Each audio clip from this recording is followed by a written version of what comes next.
उत्तिष्ठ भारतः सर्वे भवन्तु सुखिनः सर्वे भवन्तु निरामया। आप सभी का स्वागत है जॉब्स टीम चैनल पे।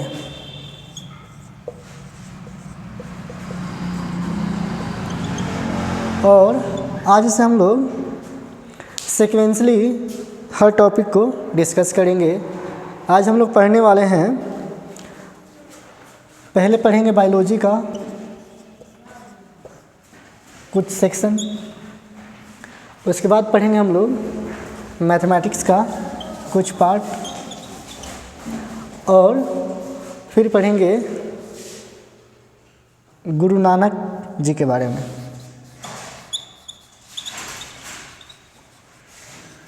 सिख संप्रदाय की संकल्पना कैसे इनके मन में आती है उन सभी बातों को जानेंगे।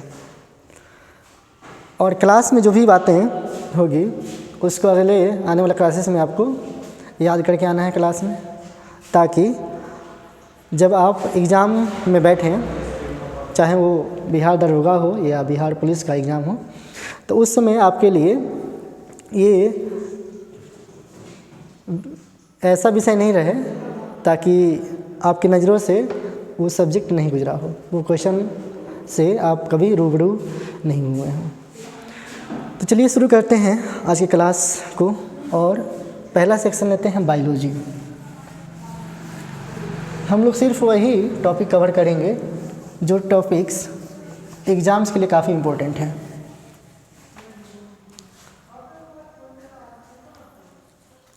जैसे ह्यूमन बीइंग जो है ये बहुत ही धरती पे बुद्धिमान प्राणी है, और उसकी बुद्धिमत्ता कैसे डिफाइंड होती है, उसकी जो शारीरिक संरचना है वो कैसे कंट्रोल होती है, इन सभी बातों को हम लोग जानेंगे।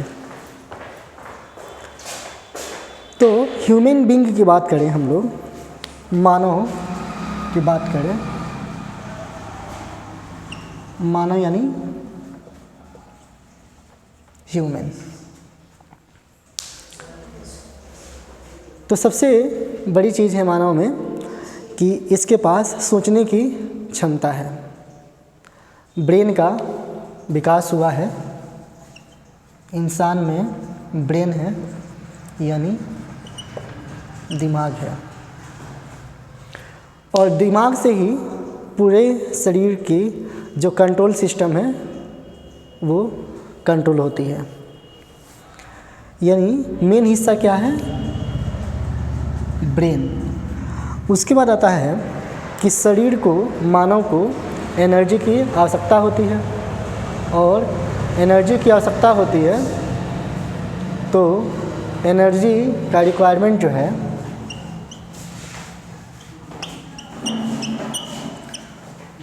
एनर्जी का रिक्वायरमेंट कैसे फुलफ़िल होता है मानव का, उस बात को जानना ज़रूरी है। फिर एनर्जी जहाँ से मिलता है तो एनर्जी को कैसे यूटिलाइज किया जाता है बॉडी पार्ट्स के द्वारा।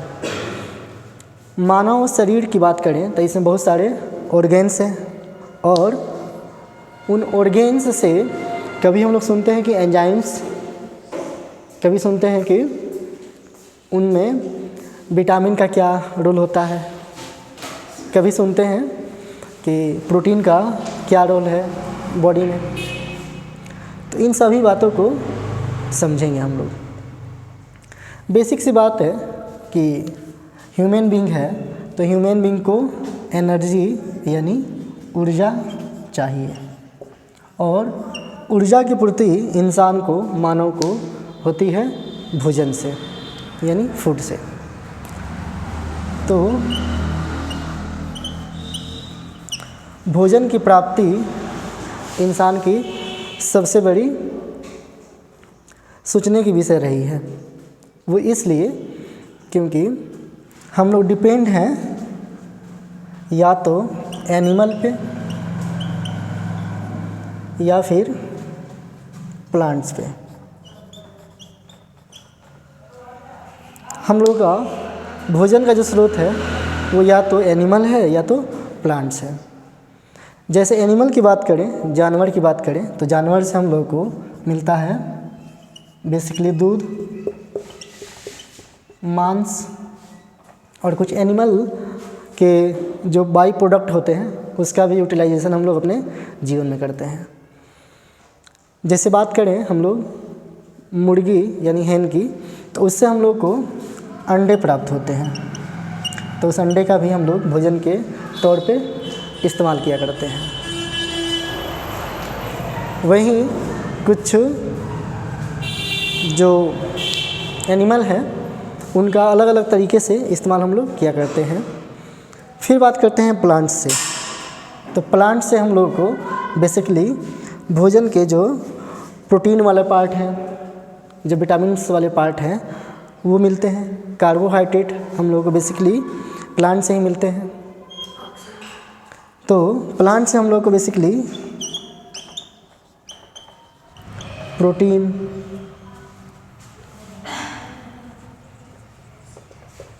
कार्बोहाइड्रेट और विटामिन्स मिलते हैं। प्रोटीन की बात करें तो प्रोटीन हम लोग को उपलब्ध होता है जैसे दलहन फसल से। दलहन फसल से आप लोगों को सबसे पहले पता होना चाहिए कि जो भी प्लांट्स हैं तो ये जहाँ भी उगाए जाते हैं वो एक एग्रीकल्चरल एक्टिविटी होती है किसानों की। और जब भी फसल शब्द आता है तो फसल शब्द को डिफाइन किया जाता है कि प्लांट्स को एक बृहद एरिया में उगाया जाए। बहुत सारे प्लांट्स, एक टाइप के प्लांट्स बृहद एरिया में उगाए जाए तो वो फसल कहलाते हैं।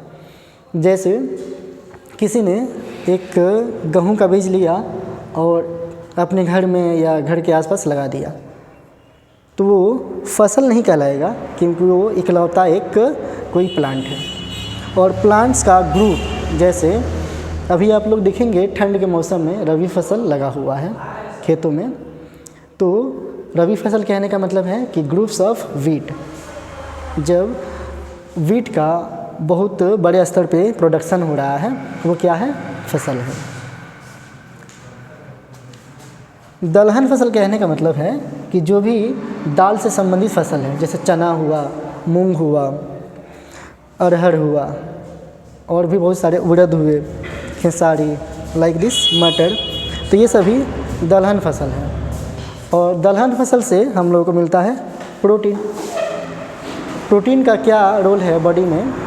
तो ये बॉडी बिल्डिंग का कार्य करता है। बॉडी बिल्डिंग, जैसे कि घर के स्ट्रक्चर के लिए छड़िया की आवश्यकता होती है, तो वैसे ही शरीर के विकास के लिए हम लोगों को बोन स्ट्रॉन्ग होने चाहिए। तो प्रोटीन से जो है बोन का जो है ढांचा बनेगा और यही चीज़ एक अच्छा स्ट्रक्चर देगा पूरे बॉडी को। इसलिए जो प्रोटीन है ये बहुत ज़रूरी होता है बॉडी के डेवलपमेंट के लिए। बेसिकली जो बच्चे होते हैं, छोटे बच्चे, उनके लिए ये काफ़ी ज़रूरी होता है प्रोटीन। वहीं बात करें हम लोग कार्बोहाइड्रेट की, तो ये हम लोग को इंस्टेंट एनर्जी देता है। इंस्टेंट एनर्जी, जैसे डेली बेसिस पर हम लोग काम करते हैं और काम करने के लिए हम लोग को ऊर्जा की आवश्यकता है, तो वो हम लोग को मिलेगा कार्बोहाइड्रेट से। किन किन स्रोतों से मिलता है हम लोगों को? तो जैसे हम लोग राइस खाते हैं, चावल खाते हैं, गेहूं से जो प्रोडक्ट बनती है उसको खाते हैं, मक्का है, तो इन सभी चीज़ों से कार्बोहाइड्रेट। वहीं विटामिन्स जो है, विटामिन्स हम लोगों को फलों से मिलता है, फ्रूट से मिलता है। फ्रूट से विटामिन्स मिलता है। फिर एक और कंपोनेंट बचता है हम लोग के पास, खनिज। तो खनिज इसमें हम लोग डिस्कस नहीं करेंगे, हम लोग बात कर रहे हैं प्लांट से मिलने वाले चीज़ों की। ओके, अब कैसे ये हमारे बॉडी पार्ट में आते हैं, फिर उनका डाइजेशन होता है। एनर्जी की बात की है हम लोग, तो एनर्जी क्या है इस बात को समझें। तो एनर्जी एक ऐसी चीज़ है जो हमारे कार्य करने की क्षमता को फुलफिल करती है। ओके, एनर्जी को डिफाइन करना होगा तो बोलेंगे कार्य करने की क्षमता को ऊर्जा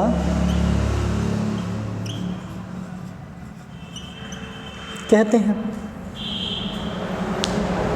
जैसे जब हम थके होते हैं तो हमारे बॉडी को एनर्जी की आवश्यकता होती है ताकि हम लोग फर्दर कोई किसी काम को कर सकें, या ऐसा कहें कि हम लोग कहते हैं कि अब मुझ में एनर्जी नहीं बची है किसी कार्य को करने के लिए, यानी एक पोटेंशियल नहीं है हम में किसी कार्य को करने के लिए, तो वो अभी कार्य को संपादित करना है। तो अभी कार्य को संपादित करना है मतलब कि अभी हमको कुछ चाहिए।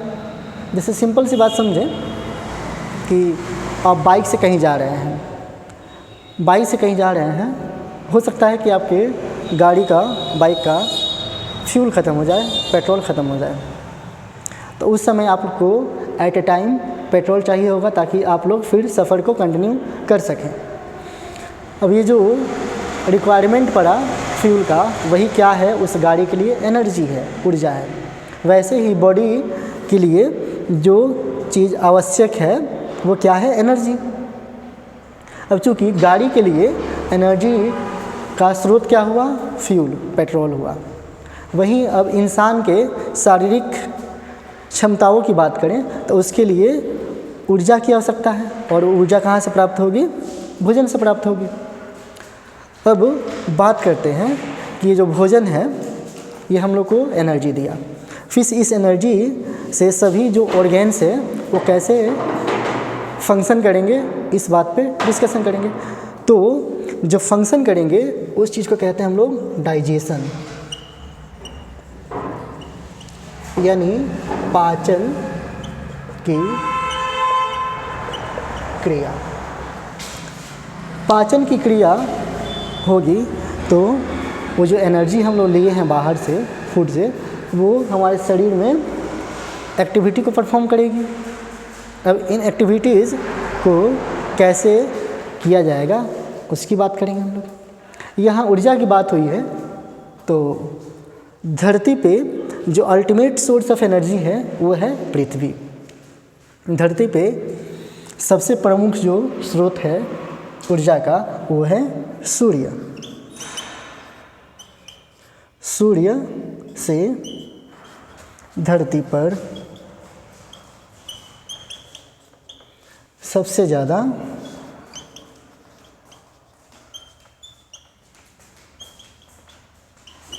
ऊर्जा प्राप्त होती है।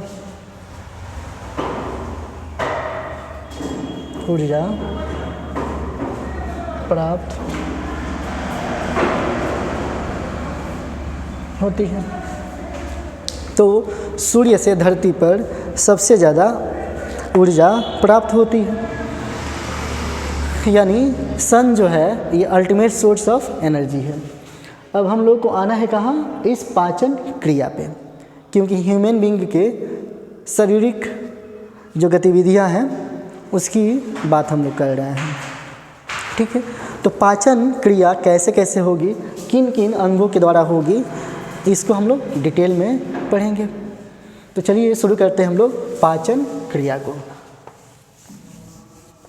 जब तक आप लोग कमेंट करके ये बताएं कि मानव के शरीर में इतने सारे अंग हैं, इन अंगों में सबसे छोटी जो इकाई है उसको क्या कहते हैं, यानी शरीर की सबसे छोटी इकाई या ऑर्गेनिज्म की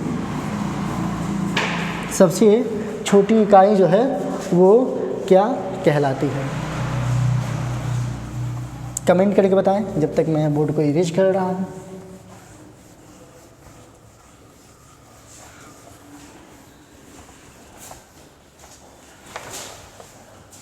यस, किसी का कमेंट आया?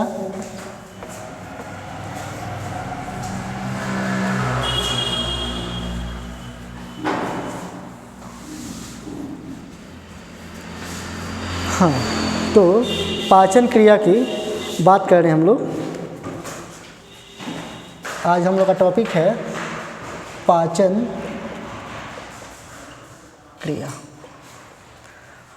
पाचन क्रिया कैसे संपादित होती है इसको हम लोग देखेंगे।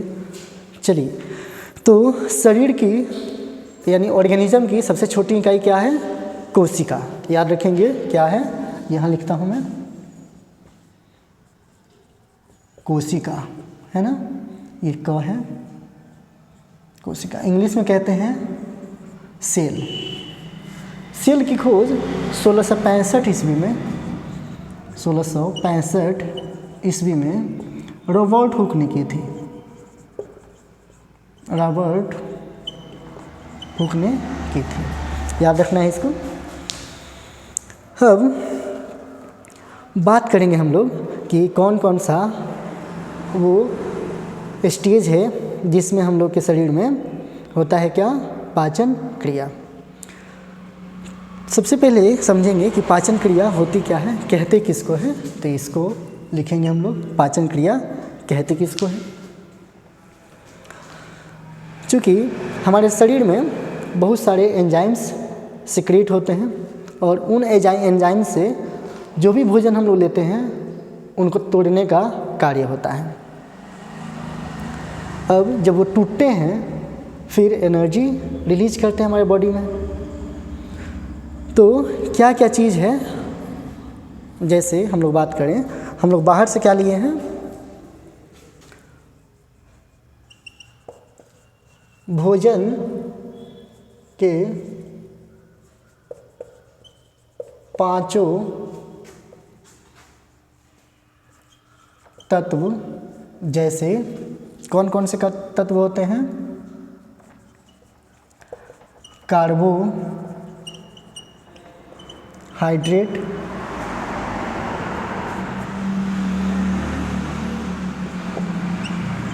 विटामिन,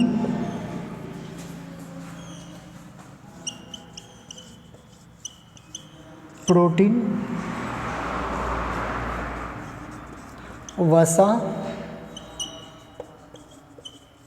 और खनिज।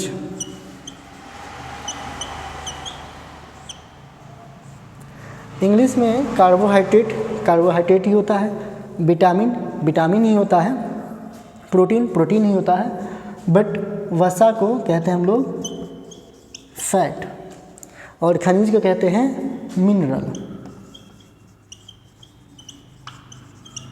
मिनरल्स। फैट्स कर दीजिए।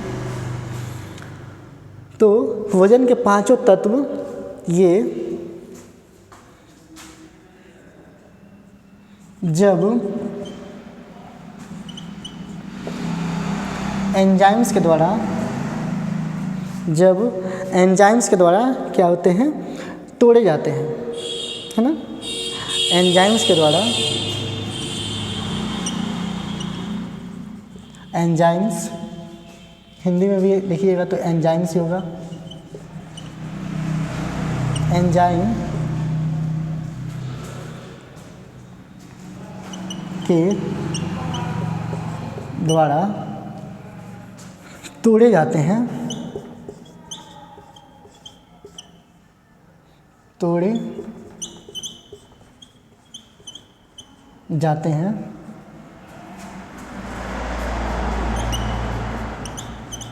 और शरीर के अनेक अंगों द्वारा इस्तेमाल किए जाते हैं।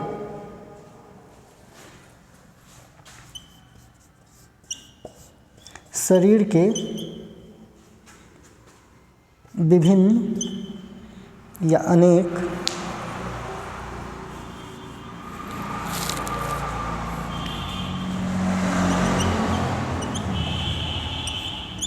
अंगों द्वारा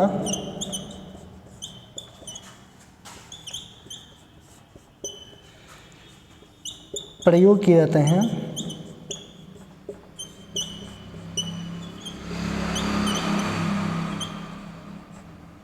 इस प्रक्रिया को पाचन क्रिया कहते हैं। इस प्रक्रिया को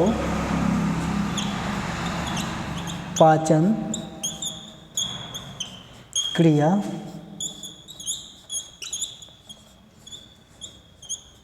कहते हैं। तो यहाँ देख रहे हैं आप लोग कि भोजन के 5 तत्व होते हैं। पांचों तत्व कौन कौन से हैं? कार्बोहाइड्रेट, विटामिन, प्रोटीन, वसा और खनिज। यानी दुनिया में हम लोग कोई भी वस्तु खाएं, किसी भी टाइप का वस्तु खाएं, तो हम लोगों को सिर्फ और सिर्फ यही पांचों कंपोनेंट प्राप्त होंगे। और जब ये एंजाइम्स के द्वारा तोड़े जाते हैं, ये जब एंजाइम्स के द्वारा तोड़े जाते हैं और शरीर के अनेक अंगों द्वारा प्रयोग किए जाते हैं, इस प्रक्रिया को हम लोग क्या कहते हैं? पाचन क्रिया कहते हैं। कौन कौन से अंग हैं जो इसमें पार्टिसिपेट करते हैं, तो उस पर एक हम लोग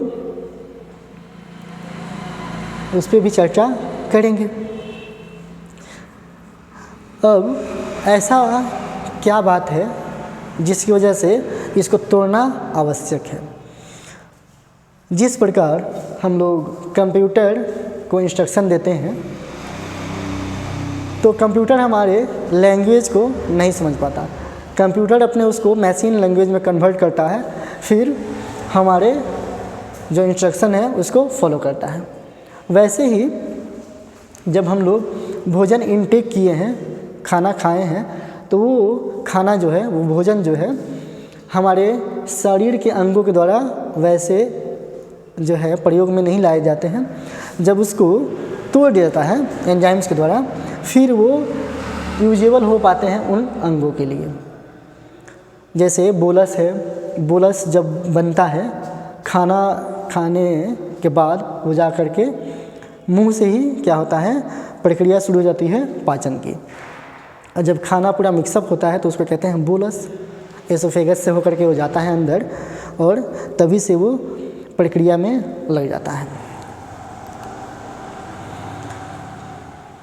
अब इसमें कौन कौन सी बातें हैं जो हम लोग को नोट करने वाली है, तो यहाँ पे कुछ चीज़ों का मैं नाम लिखूँगा जो आफ्टर कन्वर्जन चीज़ें बनती हैं। जैसे पहला चीज़ क्या है कि जब हम लोग इसको तोड़े हैं, खाना टूटा हुआ है, तो खाना में जैसे मिलेगा हम लोग को क्या कि ग्लूकोज के फॉर्म में एक होगा। दूसरा क्या होगा कि कभी कभी हम लोग के पास वसा अम्लीय, जैसे वसीय या अम्लीय चीज़ें प्राप्त होंगी, या प्रोटीन प्राप्त हुई है वो भी टूट गया है। अब ये सारी प्रक्रिया जो है जब शरीर के द्वारा इस्तेमाल की जाएगी तो उससे बोलते हैं हम लोग शरीर के अवशोषण होने योग्य पदार्थ, यानी अब वो शरीर के द्वारा अवशोषित की जा सकती है। इसमें पहला जो हिस्सा है पाचन का, वो शुरू होता है हमारे मुंह में, माउथ में। तो पहले मुंह के बारे में पढ़ेंगे कि मुंह में क्या क्या होता है हमारे।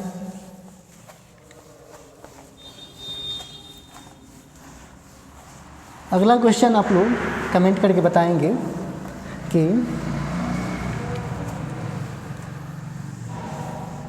जो पाचन की क्रिया है मुंह से शुरू हुई है, तो मुंह से संबंधित ही क्वेश्चन है, दांत कितने प्रकार के होते हैं? दांत कितने प्रकार के होते हैं? कमेंट करके बताएं आप लोग।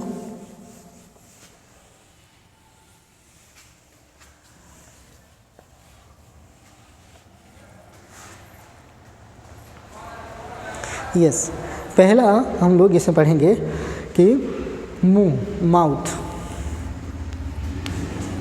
नंबर 1 है मुंह, माउथ। मुंह से प्रक्रिया शुरू हुई है, तो मुंह में क्या होता है, एक एमाइलेज नामक एंजाइम पाया जाता है। मुंह से जब जैसे लार सलाइवा निकलता है हम लोग के मुंह से, तो उसमें क्या मिलता है, एमाइलेज। मुंह में एमाइलेज होता है,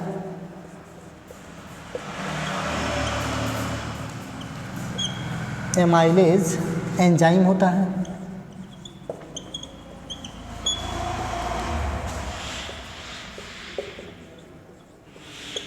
अब ये जो एमाइलेज है ये यहीं से खाना को क्या करेगा, सुपाच्य बनाना शुरू कर देगा।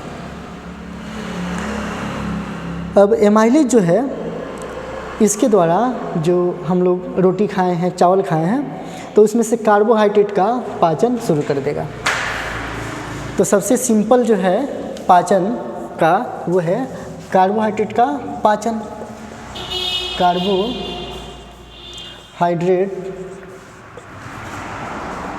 का पाचन शुरू होता है एमाइलेज के द्वारा।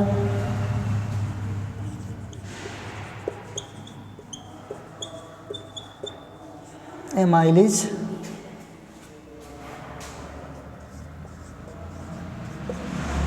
के द्वारा, इसमें पॉइंट करके लिखते जाएंगे हम। कार्बोहाइड्रेट का पाचन होता है किसके द्वारा, तो एमाइलेज के द्वारा। अब इसके बाद क्या होता है कि जैसे ही भोजन मिक्सअप होता है, यानी एमाइलेज उस पर अटैक करता है, लार जो है उसमें मिक्सअप होता है और खाना सुपाच्य बनता है। अब इस प्रोसेस को कहते हैं हम लोग, जब जैसे ही भोजन लेते हैं तो इस प्रोसेस को कहते हैं अंतर्ग्रहण या इंजेशन। जैसे मुंह में हमारे खाना आया है तो मुंह में भोजन लेने की प्रक्रिया को अंतर्ग्रहण कहते हैं।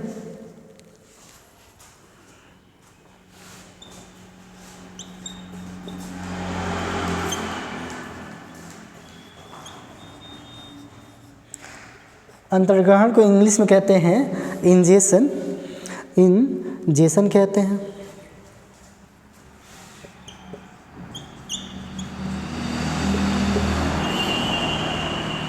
इंजेशन इंग्लिश में कहलाता है।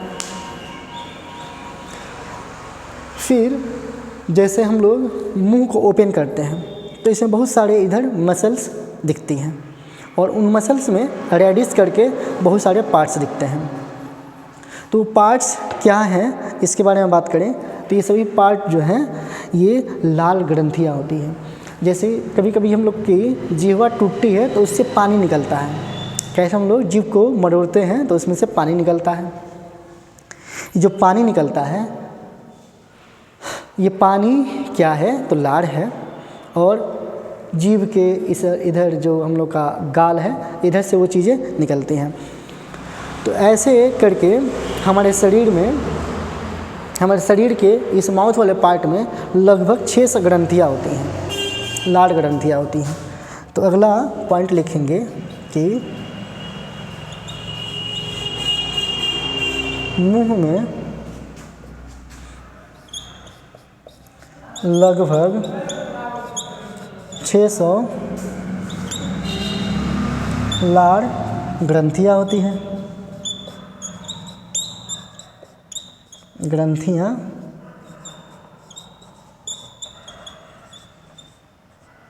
होती हैं, ये याद रखना है और अपने माउथ में इस चीज़ को हम लोग नोटिस कर सकते हैं। अब इनमें से जो प्रमुख लार ग्रंथियाँ हैं उनके बारे में हम लोग पढ़ेंगे। तो नीचे लिख सकता हूँ क्या मैं, यस लिख सकता हूँ। इनमें से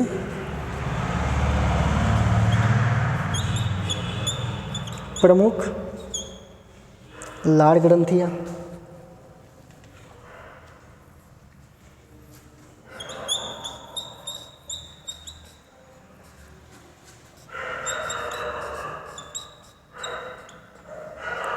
जैसे पहला लिखेंगे, इसमें पहला है पैरोटिक लाड़ ग्रंथि। पहला है पैरोटिक लाड़ ग्रंथि।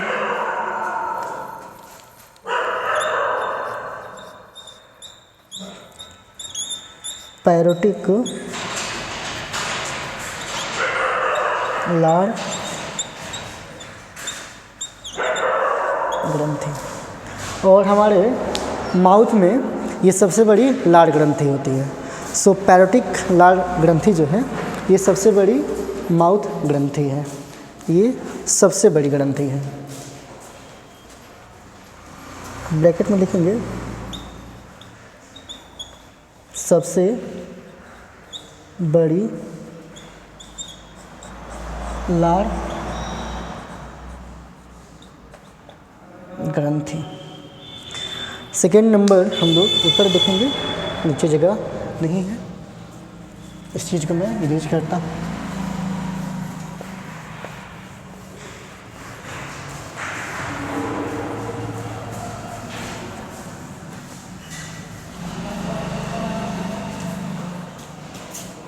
अयान बैठ जाइए। सेकेंड लिखेंगे हम लोग सब मैंडिबुलर लाड़ ग्रंथि। सेकेंड नंबर है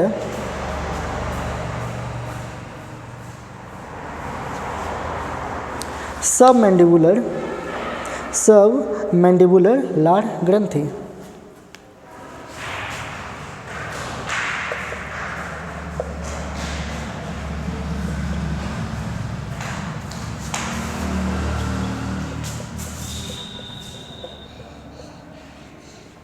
ग्रंथि। तो सेकेंड हुआ सब मैंडिबुलर लाड़ ग्रंथि। अब तीसरा होता है सब लिंगुअल लाड़ ग्रंथि। तीनों का नाम याद रखना है।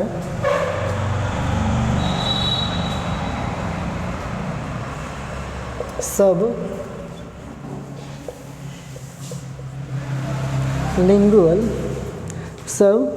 लिंगुअल लाड़ ग्रंथि। यहाँ तक हम लोग देखे, फिर देख रहे हैं कि लाड़ में और कौन कौन से एंजाइम्स पाए जाते हैं, उनके बारे में हम लोग देखते हैं। तो लाड़ में जैसे टाइलिन हो गया, माल्टोज हो गया, लाइसोजाइम हुआ, ये सभी एंजाइम्स पाए जाते हैं। तो मुंह में ही अगला जो एंजाइम्स की चर्चा करेंगे हम लोग, अगले एंजाइम्स की, वो है कि मुंह में हमारे टाइलिन पाया जाता है, माल्टोज पाया जाता है और लाइसोजाइम पाया जाता है।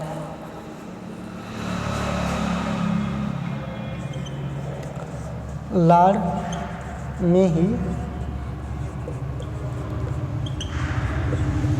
टाइलिन, माल्टोज और लाइसोजाइम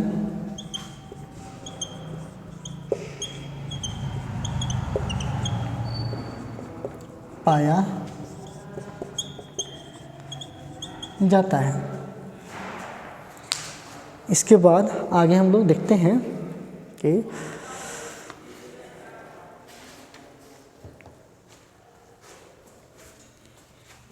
जब तक आप लोग ये बताएं कि भोजन जिस रास्ते से पेट तक जाता है उस रास्ते को क्या कहते हैं? भोजन जिस रास्ते से हमारे पेट तक का सफ़र तय करता है उस रास्ते का नाम क्या है?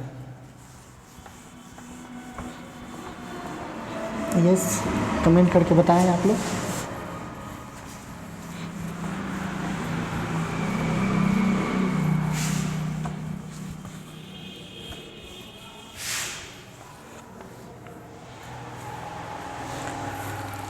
भोजन जिस रास्ते से हमारे पेट तक का सफ़र तय करता है उसको एसोफेगस कहते हैं, है ना, जिसको भोजन नालिका भी कहते हैं, फूड पाइप भी कहते हैं।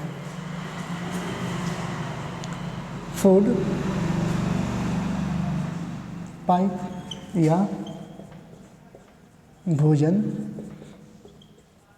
नालिका या इसको एसोफेगस भी कहते हैं, एसोफेगस भी कहते हैं। अब देखते हैं कि टाइलिन का कार्य क्या है। जो लार में टाइलिन पाया जा रहा है, उस टाइलिन का हमारे शरीर में क्या इस्तेमाल है उसको देखते हैं। तो टाइलिन करता क्या है, जो हमने भोजन खाया है, भोजन जो खाया है हमने, तो भोजन में क्या मिला है, भोजन में अगर कार्बोहाइड्रेट मिला है, स्टार्च या ब्रैकेट में क्या है कार्बोहाइड्रेट। मैं इंग्लिश में ज़्यादा चीज़ें लिखूँगा ताकि वो आसान होता है, बाकी उसकी हिंदी भी लिख ही रहे हैं हम लोग। तो भोजन में क्या है, स्टार्च है यानी कार्बोहाइड्रेट है, या ऐसा कहें कि इसको हम लोग मंड के भी नाम से जानते हैं, इसको हम लोग मंड भी कहते हैं, मंड भी कहते हैं। और इनको परिवर्तित करता है कौन, टाइलिन। टाइलिन इनको परिवर्तित करता है किसमें, तो इनको परिवर्तित करता है माल्टोज में, इनको परिवर्तित करता है माल्टोज में।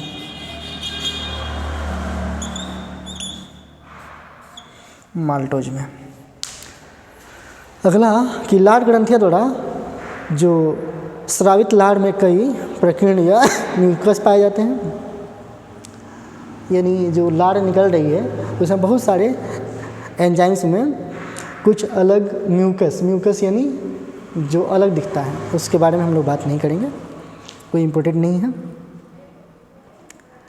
अब ये जो एंजाइम्स है,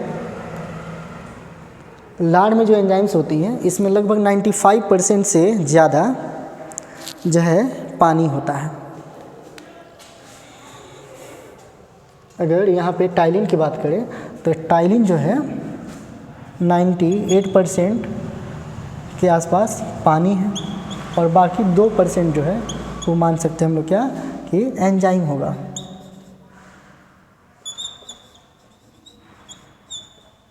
एंजाइम सुनता है।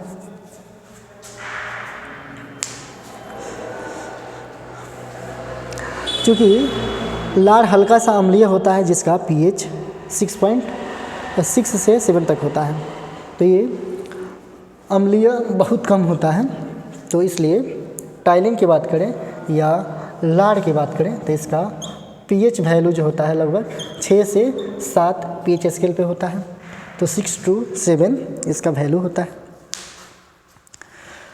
अब लार में कार्बोनेट आयन भी पाए जाते हैं। कार्बोनेट आयन जैसे हम लोग ग्लूकोज की बात कर रहे हैं, कार्बोहाइड्रेट की बात कर रहे हैं, फार्मूला होता है C6H12O6, और जब ये टूटेगा तो कार्बोन आयन बनेगा, यानी C पे क्या बन जाएगा, प्लस बन जाएगा, कैटायन बन जाए, है ना। तो ऐसा चीज़ बन जाएगा कि ये कार्बन आयन बना लेगा, इसको हम लोग कहते हैं कार्बोनेट आयन। जब टूटेगा तो कार्बोनेट आयन बन जाएगा, इसी का जो परिवर्तित रूप होगा कार्बोनेट आयन बनाएगा। तो आज के जो बायोलॉजी का पार्ट था उसमें हम लोगों ने लगभग 20 मिनट से ज़्यादा बातें की, जिसमें हम लोगों ने देखा कि डाइजेस्टिव सिस्टम क्या है। चूँकि ये 20 मिनट से ज़्यादा हो गया क्योंकि हम लोगों ने बेसिक को जानने के लिए कुछ ज़्यादा ही डिस्कशन कर लिया था। अब हम लोगों ने चर्चा किया था कि बात करेंगे मैथमेटिक्स की, तो मैथमेटिक्स का हम लोग शुरू करते हैं आगे। डेली हम लोग 2 से 3 नए टॉपिक पढ़ेंगे ताकि सिलेबस कवर हो सके और हम लोग चीज़ों को आसानी से सीखना जो चाह रहे हैं उसमें दिक्कत नहीं हो। आज हम लोग बेसिक नंबर सिस्टम की बात करेंगे, फिर उसके कुछ क्वेश्चंस भी करेंगे। तो उनको ध्यानपूर्वक देखें और आप लोग कोई भी बुक लें जिसमें बेसिक क्वेश्चन है उसको बनाएं, फिर एडवांस की तरफ भी हम लोग मूव करेंगे। 2 से 3 क्वेश्चन में तो यही करा दूंगा क्लास में, बाकी आप लोग घर पे भी प्रैक्टिस कर सकते हैं।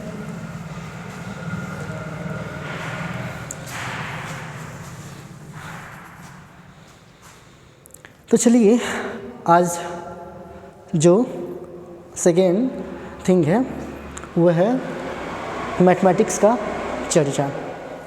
गणित की शुरुआत करते हैं आज से हम लोग। गणित यानी मैथ्स।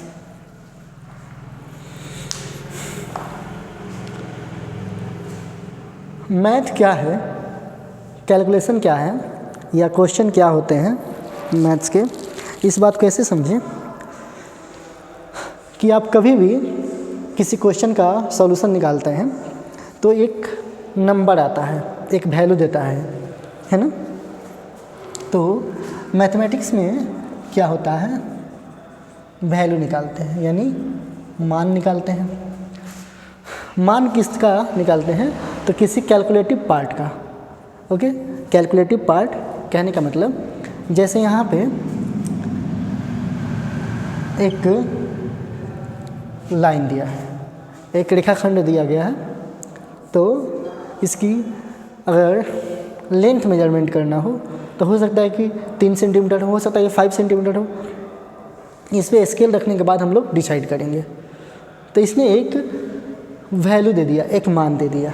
ओके, अगर वही चीज़ यहाँ पे 4 रेखाखंड होते ऐसे, तो 4 रेखाखंड जो है अगर ये होता 5 सेंटीमीटर, ये 4 सेंटीमीटर, तो 4 रेखाखंड से घिरा क्षेत्र जो बना, आयत बना है, ये बना है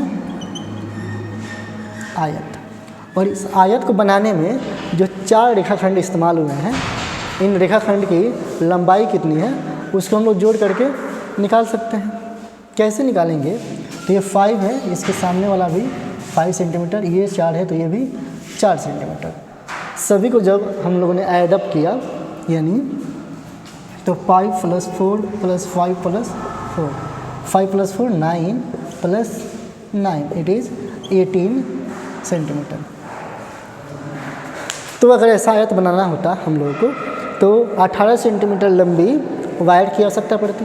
या ऐसा कहें कि अगर मैं यहाँ से इसको ब्रेक कर देता, काट देता फिर खींच देता इसको, तो एक लंबा सा लाइन होता जिसकी लंबाई कितनी होती, 18 सेंटीमीटर हाइट होती, लंबाई होती। तो इसको सॉल्व करने के बाद कितना निकला, इसका एक वैल्यू निकला, एक मान निकला। ओके, अगर कोई ये बोलता कि इस 4 रेखाखंडों से जो घिरा क्षेत्र है इसका एरिया यानी क्षेत्रफल कितना है, एरिया कहने का मतलब कि इसके बीच में कितना जो है भाग हम लोग कवर किए हैं, तो वो एरिया निकालते तो कहते कि 5 को 4 से मल्टीप्लाई कर दीजिए। यानी अगर क्षेत्र की बात करते, क्षेत्र या क्षेत्रफल की, तो 4 × 5 करते यानी 20 सेंटीमीटर स्क्वायर। यहाँ 20 तो ठीक है, बट हम लोगों ने यहाँ सेंटीमीटर लिखा था, यहाँ पे सेंटीमीटर स्क्वायर क्यों लिख दिया। इस बात को समझना है तो सोचिए, ये 4 सेंटीमीटर है इंटू 5 सेंटीमीटर है। जब 4 को 5 से मल्टीप्लाई किया तो हुआ 20, और cm को cm से मल्टीप्लाई किया, आयान सेंटीमीटर को सेंटीमीटर से मल्टीप्लाई किया तो सेंटीमीटर का पावर कितना है 1, और ये पावर कितना है 1। और मल्टीप्लिकेशन में पावर क्या होते हैं, ऐड हो जाते हैं, तो 1 1 1 + 1 2 हो जाएगा, तो 20 सेंटीमीटर स्क्वायर हो गया। जबकि ये जो निकला था ये सभी में क्या था, सेंटीमीटर सेंटीमीटर सेंटीमीटर सेंटीमीटर, तो 9 सेंटीमीटर 9 सेंटीमीटर एडअप होता है तो वही रह जाता है ना, ऐसा। अब मुद्दा ये नहीं है, मुद्दा ये है कि संख्यात्मक मान आ रहा है। मैथमेटिक्स में अगर वही सर्कल होता, अगर एक सर्कल होता है ऐसा और इसका रेडियस दिया होता 14 सेंटीमीटर और फिर निकालना होता इसका एरिया या इसका पेरीमीटर, तो पेरीमीटर अगर निकालते हैं सी तो लिखते हैं 2 पाई आर, 2 पाई आर लिखते तो 2। अब कोई बोलेगा कि ये पाई का भी संख्यात्मक मान होता है, उसका भी वैल्यू होता है, तो उसकी बात हम लोग करेंगे।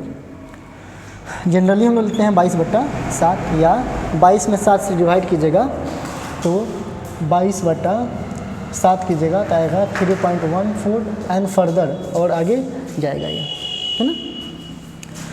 आर का मान दिया है 14, इससे इसको काटेंगे और सबको मल्टीप्लाई करेंगे तो 22 दूना 44 दूना 88 सेंटीमीटर। और वहीं अगर इसकी एरिया की बात करते हैं हम लोग तो एरिया निकालते होता पाई आर स्क्वायर।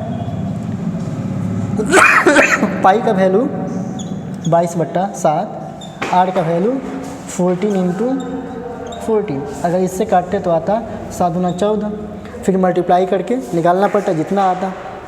ऐसे कीजिएगा तो कितना आएगा 22 दूना 44 गुणे 14। अब इसको मल्टीप्लाई करना है, मैं ऐसे मल्टीप्लाई नहीं करूँगा, मैं क्या बोलूँगा कि 44 को अगर 10 से गुणा करते हैं, अगर मैं इसको ऐसे लिखता कि 44 गुणे 14 है तो ऐसे लिखता 44 गुणे 10 + 4 लिख सकता था। 14 को 10 + 4 लिख, 44 यहाँ कितना होता है 440 और 44 चौका 4 चौका 16, 4 चौका 16 और 1 17, 176। तो देखिए तो आसान हो गया।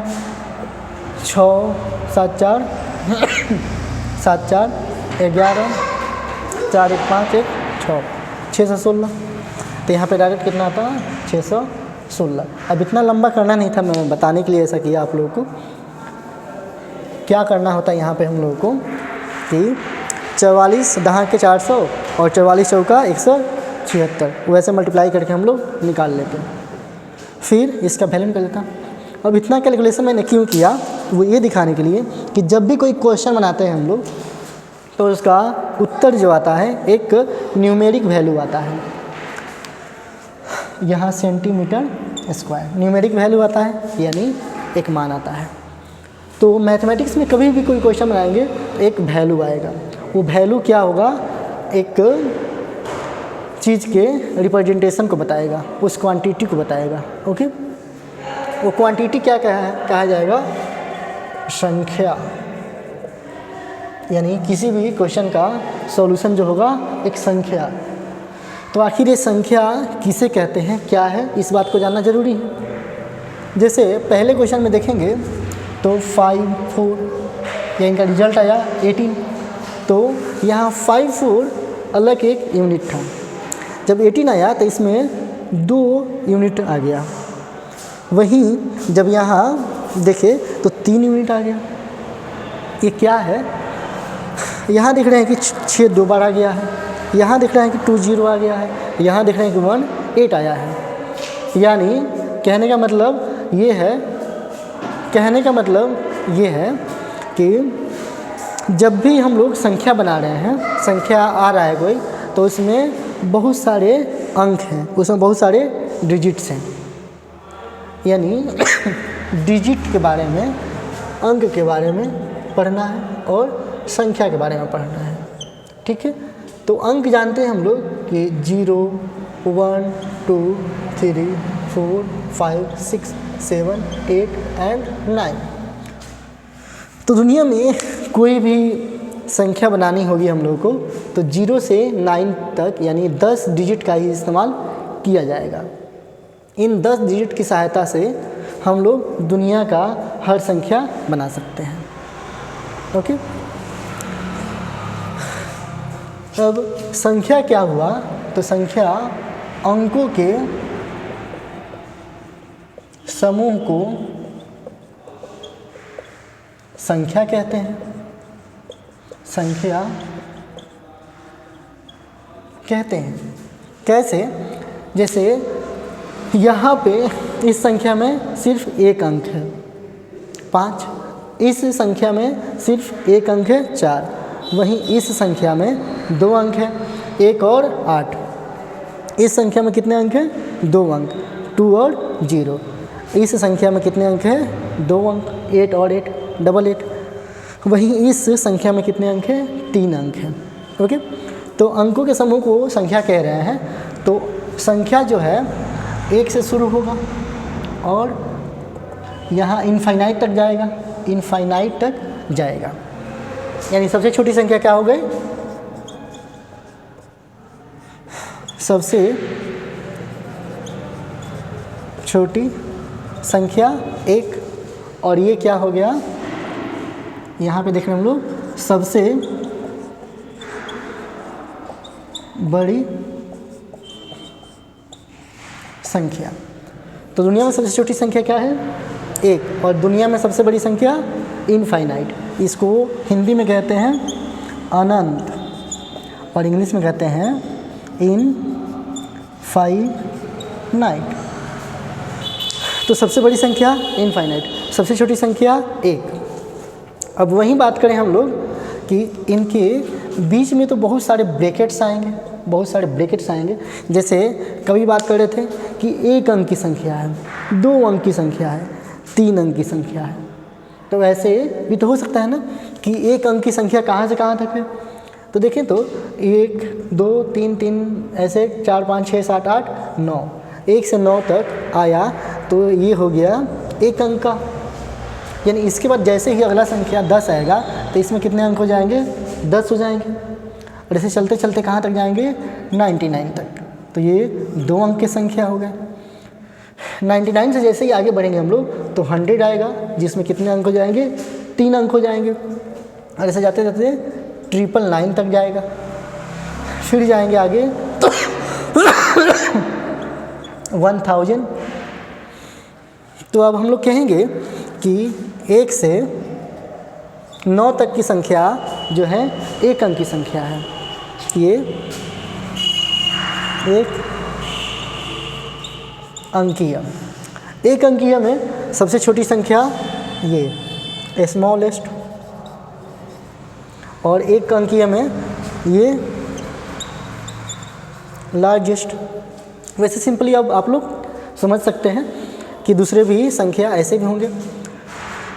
2 अंकीय की बात करें तो 10 से 99 तक ये क्या है? 2 अंकीय संख्या। ये 10 से 99 तक है। सबसे छोटी संख्या क्या हो गई? ये सबसे छोटी और ये सबसे बड़ी। वैसे यहाँ पे क्या आ जाएगा? 100। तो यहाँ पे 999। ये मुझे पता है कि आप लोगों को पता है, लेकिन हम लोग 0 से शुरू कर रहे हैं। मैथमेटिक्स हर सब्जेक्ट को 0 से शुरू कर रहे हैं, तो 0 से ही पढ़ना होगा हम लोग को। तो अब आपसे पूछा जाए कोई भी संख्या तो आसानी से बता सकते हैं कि सबसे छोटी संख्या कौन सी है और सबसे बड़ी संख्या कौन सी है। चलिए अब हम लोग बात करते हैं कुछ और कि संख्याओं के जो समूह हैं इनमें 2 टाइप की बेसिकली संख्याएं होती हैं। एक संख्या होती है इवन और दूसरी संख्या होती है ऑड। इवन और ऑड की बात करें हम लोग तो वैसी संख्या है जो 2 की टेबल में आती है, वो होगी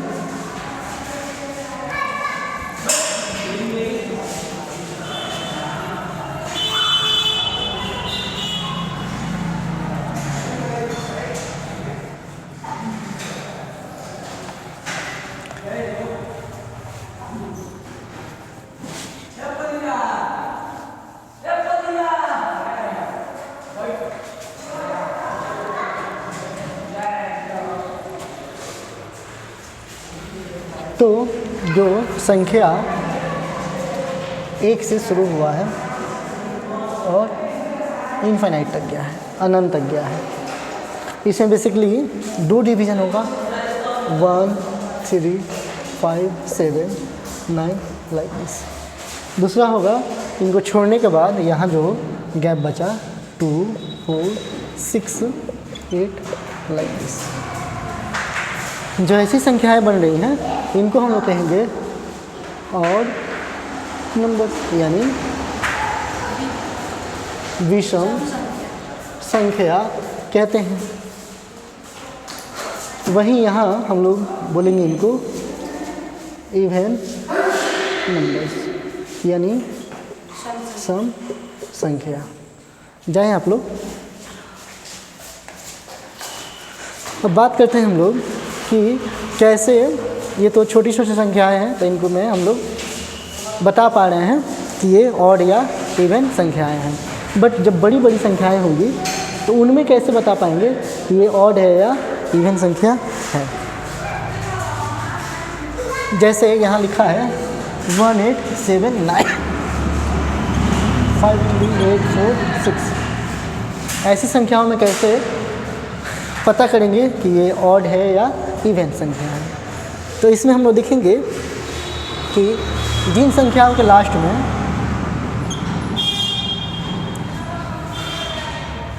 इस ग्रुप का कोई भी अंक रहेगा, है ना। डिजिट कितना लिखे थे हम लोग, डिजिट 10 डिजिट, यस 10 डिजिट में 0 की बात करें 0 2 4 6 8, कितने डिजिट हुए 5 डिजिट, 0 2 4 6 8। तो ये अंक किसी भी संख्या के लास्ट में आएंगे तो वो होगा इवन संख्या, ये सम संख्या। लास्ट अंक यानी यूनिट डिजिट पे जो आएगा, तो ये किस में देखिए 8, इसमें 6 है, 6 यहाँ है, तो ये क्या हो गया, पूरा संख्या क्या हो गया, सम संख्या। वहीं 2 और 0 के बीच में 1 3 5 7 और 9, ये हो गया विषम संख्या, विषम संख्या। ये क्या है, लास्ट डिजिट जब ये सब रहेंगे 1 3 5 7 9, तो उनको कहेंगे हम लोग विषम संख्या। यहाँ देखिए तो 9 किस ग्रुप में है, विषम वाले में, तो ये क्या हो गया, संख्या क्या हो गया, विषम संख्या। इंग्लिश में इसको इवन नंबर और इसको ऑड नंबर कहते हैं। ठीक है, तो आप लोगों को मैथमेटिक्स में आज इतना ही, क्योंकि टाइम ज़्यादा हो रहा है, 10-15 मिनट ही क्लास वाइज का। इसमें अब आप लोग इवन और ऑड संख्याएं पहचानना सीख चुके हैं। चलिए आज हम लोग बात किए हैं कि एक और टॉपिक हम लोग को कवर करना है, वो क्या है, गुरु नानक जी, गुरु गोविंद सिंह जी, या और भी जो इम्पोर्टेंट गुरु हुए हैं सिख संप्रदाय में, उनकी बात करेंगे।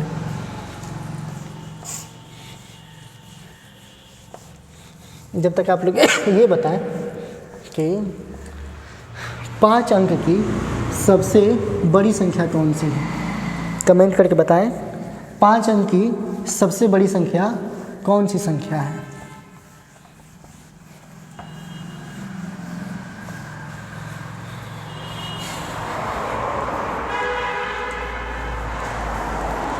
चलिए देखेंगे बोर्ड पे सभी लोग।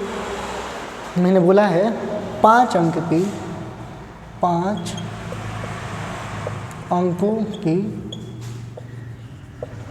सबसे बड़ी संख्या पूछा हूँ। यानी 5 अंकों की सबसे छोटी संख्या क्या होगी, 4 जीरो, 1 पे 4 जीरो, 1 2 3 4 5। तो इस संख्या में देखेंगे तो 4 जीरो है सबसे छोटी संख्या। इससे छोटी संख्या जो होती वो क्या होती 999, 4 टाइम्स 9, यस 9,999 के बाद 10,000। तो इसमें कितने अंक हैं 4 अंक ही हैं, जबकि इसमें बात करें 5 अंक है। और ये कैसे प्राप्त हुआ, तो इसमें जस्ट क्या किए +1 ऐड कर दिए, यानी ये संख्या इससे जस्ट 1 बड़ी है, यानी ये 4 अंक ये 5 अंक। जब संख्या 5 अंक की हो गई तो वो इस ग्रुप से 4 वाले ग्रुप से निकल गई, यानी ये 4 अंक की सबसे बड़ी संख्या थी और इसके जस्ट बाद वाली 5 अंक की सबसे छोटी संख्या। वैसे ही जाएगी आगे तक तो 5 टाइम्स 9 लिखना पड़ेगा। जैसे यहाँ 4 अंक की सबसे बड़ी संख्या 4 टाइम्स 9, वैसे इसकी सबसे बड़ी संख्या 5 टाइम्स 9। तो ये 5 अंक की बड़ी संख्या हो गई, सबसे बड़ी संख्या कितने अंक की, तो 5 अंक की। और ये 5 अंक की सबसे छोटी संख्या यानी स्मॉलेस्ट। समझ गए? चलिए अब बात करते हैं हम लोग सिख संप्रदाय की।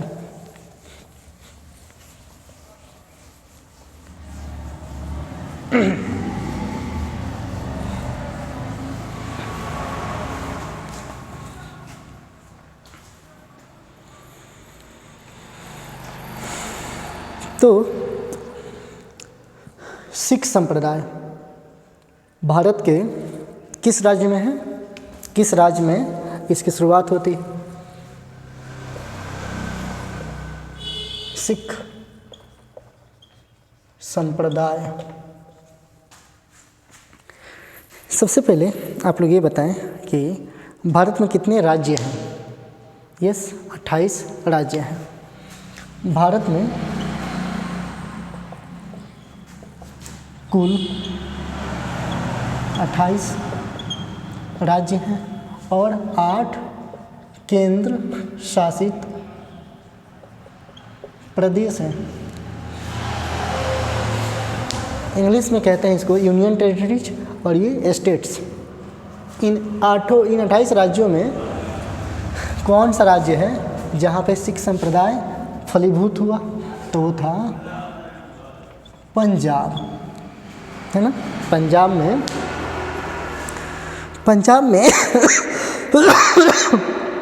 बात करें तो ये फलीभूत हुआ। और ये आज के परिप्रेक्ष्य में बात कर रहे हैं तो पंजाब, उस समय पंजाब ही था, बट डिवाइड इंडिया नहीं था। इंडिया उस समय डिवाइडेड नहीं था। तो यहाँ पे एक व्यक्ति का जन्म होता है गुरु नानक देव जी का। यहाँ पे जन्म होता है गुरु नानक देव जी का। सिक्वेंसली हम लोग देखेंगे तो गुरु नानक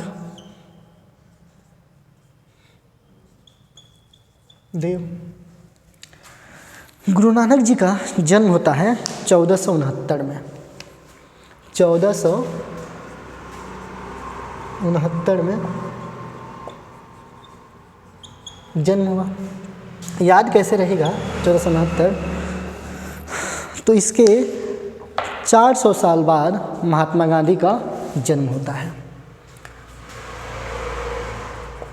महात्मा गांधी का जन्म होता है 2 अक्टूबर 1869। देखिए तो 1869 और 1469 कितने 100 साल का अंतर है? 400 साल बाद। तो ऐसे गांधी जी के डेट ऑफ बर्थ को याद रखेंगे और उससे 400 साल पहले जाएंगे तो गुरु नानक देव जी का जन्म होता है। कहाँ पे इनका जन्म होता है? तो वो जगह है तलवंडी।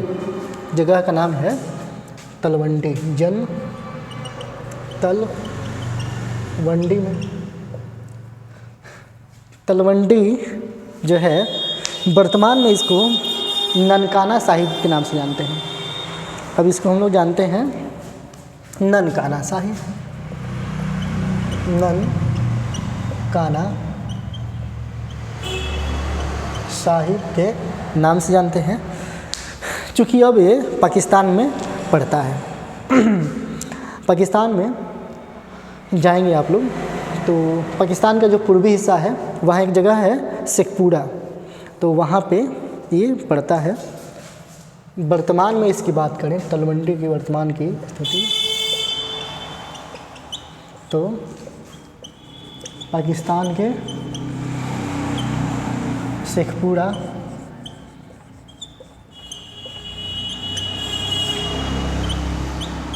जिले में। देखिए मैं कोशिश करूँगा कि चीज़ें कोरिलेट करके पढ़ाऊँ ताकि आपको पढ़ने में, याद करने में दिक्कत नहीं हो, ठीक है। फिर बात करते हैं कि इनकी जयंती जो है वो हम लोग मनाते हैं किस रूप में, तो प्रकाश उत्सव के रूप में, प्रकाश पर्व के रूप में मनाते हैं। जैसे अभी आने वाले 12 जनवरी को जन्म दिवस है, 12 जनवरी 1863 को जन्म हुआ था स्वामी विवेकानंद जी का। मैं देख लूँ वीडियो चालू है ना, यस। तो स्वामी विवेकानंद जी का जन्म हुआ था 12 जनवरी 1863 को, और इनके जन्म दिवस को हम लोग मनाते हैं राष्ट्रीय युवा दिवस के रूप में। वहीं 23 जनवरी को हम लोग मनाते हैं पराक्रम दिवस, क्योंकि इस दिन नेताजी सुभाष चंद्र बोस जी का जन्म हुआ था।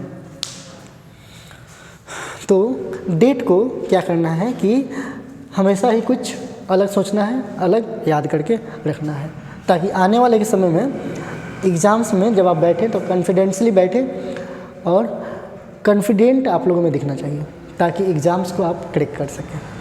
ओके। तो इनके जन्म दिवस को हम लोग किसके रूप में मनाते हैं, तो उसको मनाते हैं प्रकाश पर्व के रूप में। इनका प्रकाश पर्व कितना हो चुका है, तो आप सोचिए कि इनका प्रकाश पर्व कितना हुआ है, तो 2024 प्लस आ गए हम लोग, है ना। तो 2024 की बात करें, ये 1469 की बात करें। इसके पहले जब 2019 में मनाया गया था, 2019 में, 2024 में, 2025 में, सभी के परिप्रेक्ष्य में बात करेंगे तो चीज़ें क्या होंगी, आसानी से याद होंगी। जब यहाँ से यहाँ तक हुआ ड्यूरेशन, तो इस समय 550 साल हुआ, यानी 550वीं जयंती इनकी मनाई गई। 19 से 24 जाने में कितना साल हो जाएगा, 5 साल। तो 2024 में कितनी हो जाएगी, 555वीं जयंती। और वहीं ये जो 2025 होने वाला है, चल रहा है, इस समय कितनी मनाई जाएगी, 556वीं जयंती मनाई जाएगी इनकी। वहीं बात करें हम लोग गुरु गोविंद सिंह जी की, तो यहीं पे बात कर लेते हैं ताकि हम लोग के लिए आसान हो। गुरु गोविंद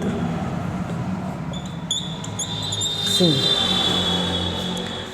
ये सिखों के अंतिम गुरु थे, 10वें गुरु, ये 10वें गुरु और अंतिम थे। इनका जन्म होता है 6 जनवरी 1666 को पटना सिटी में, पटना में होता है जन्म। और इनके भी जन्म दिवस को हम लोग मनाते हैं प्रकाश पर्व या प्रकाश उत्सव के रूप में। जन्म दिवस प्रकाश उत्सव के रूप में मनाते हैं। और इस साल अभी आज कितना तारीख है, तो आज डेट है यस 10 तारीख है ना, 10 जनवरी है, तो 4 दिन पहले मनाया गया है। कितने नंबर का था, 357वां प्रकाश वर्ष हम लोग याद रखेंगे इनका, है ना। 357 का जो है प्रकाश वर्ष इनका मनाया गया है ना। फिर 358 भी याद रखेंगे, 358 ओके। चलिए, तो हम लोग बात कर रहे थे गुरु नानक देव साहब की। अब कुछ और बातें जानते हैं इनके बारे में कि मृत्यु कब होती है। 1539 में इनका जो है अंतकाल था, अंत समय था। 1539 में 1539 में निधन। अब याद कैसे रहेगा, तो 1539 में हुमायूं और शेरशाह के बीच में युद्ध हुआ था, वहाँ से याद रखेंगे हुमायूं और शेरशाह सूरी। हुमायूं वर्सेस शेरशाह सूरी। आप लोग कमेंट करके बताएंगे कि हुमायूं और शेरशाह सूरी के बीच में 1539 में कौन सा युद्ध हुआ था। ऑप्शन है आपके पास बिलग्राम या कन्नौज, है ना, या चौसा। 3 मैंने ऑप्शन बताए हैं, इनमें से बताना है आपको कौन सा आंसर होगा, बिलग्राम, कन्नौज या चौसा। ठीक है, चलिए आगे बढ़ते हैं हम। तो 1539 में निधन कहाँ होता है, तो करतारपुर, है ना। करतारपुर में इनका निधन होता है। जगह का नाम है डेरा बाबा, डेरा बाबा करतारपुर में इनका जो है निधन हुआ है। इनके जीवन से संबंधित जो इम्पोर्टेंट बातें हैं उस पर हम लोग चर्चा करेंगे। तो इन्होंने कहा था कि ईश्वर केवल मनुष्य के सद्गुण को पहचानता है। ईश्वर जो है मनुष्य के सिर्फ सद्गुण को पहचानता है तथा उसकी जाति नहीं पूछता, क्योंकि दूसरे लोक में कोई जाति नहीं होगी। इंसान जो है वो अपने कर्म से पहचाना जाता है। गुरु नानक साहब का उपदेश था और ये बहुत हद तक बहुत सही है, क्योंकि इंसान की पहचान उसके कर्मों से होनी चाहिए, उसके जाति से नहीं। इनकी शिक्षाएं जो दी गई वो था एकेश्वरवाद में विश्वास और निर्गुण ब्रह्मा की उपासना पर बल दिया इन्होंने, यानी ईश्वर क्या है, एक ही होना चाहिए। फिर इनकी जो रचनाएं हैं उसकी चर्चा करेंगे हम लोग। तो रचनाओं को मैं यहाँ लिखूँ तो ठीक रहेगा। जैसे इन्होंने जपजी साहिब लिखी,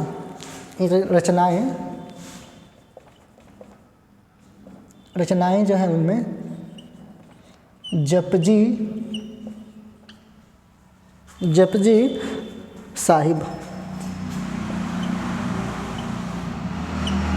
पहला जपजी साहिब, दूसरा 12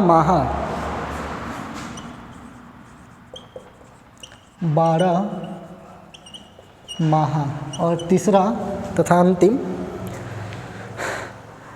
दखनी ओंकार। दखनी ओंकार की रचना इन्होंने की। तो इनकी 3 रचनाएं जपजी साहिब, 12 माह और दखनी ओंकार याद रखेंगे हम लोग। कुछ और बातें हैं जो आज के क्लास की अंतिम कड़ी होगी, उसको करके हम लोग आज के क्लास की यही पूर्णाहुति करेंगे, फिर कल पढ़ेंगे। जैसे सिकंदर लोदी जो होते हैं, उनके समय में इन्होंने सिख धर्म की स्थापना की। तो सिकंदर लोदी का समय काल होता है